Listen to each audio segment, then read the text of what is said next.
برادرای عزیز السلام علیکم. یک چند وقت بعد رمضان مزه نیست، بارون بسیار برده است.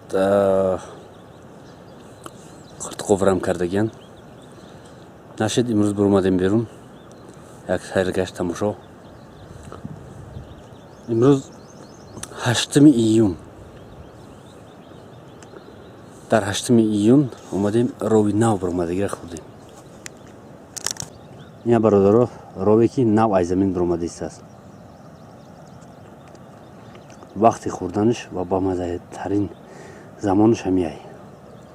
اینش باز مایده تر، اینجا باز مایده تر. ببینیم برای درد قرطق فایده داره یا نمیخوریم. باز هوی میکنیم بچه ها. انا همیشه میروای میرو میکنیم حاضر.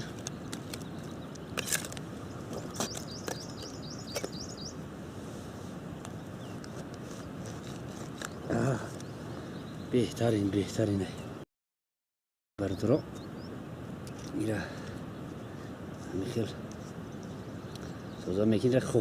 خوخش هم دوروی بردارو.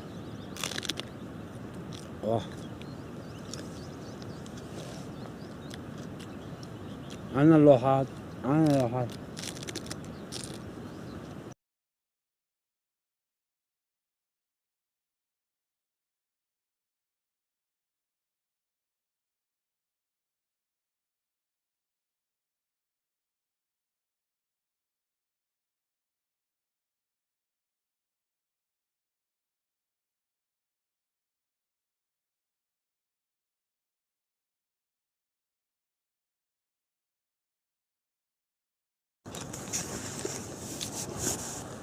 برادر عزیز. انا هم خیلی ترمه رو دیدستی.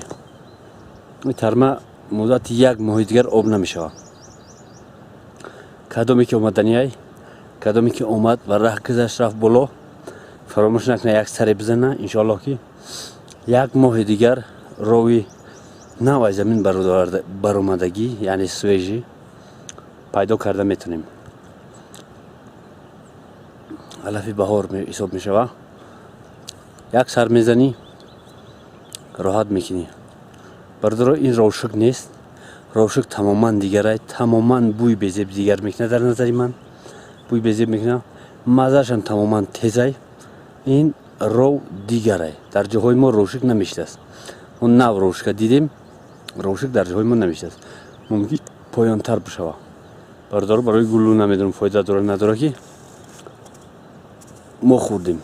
از میکنیم یک چند تیگه باز بدتره.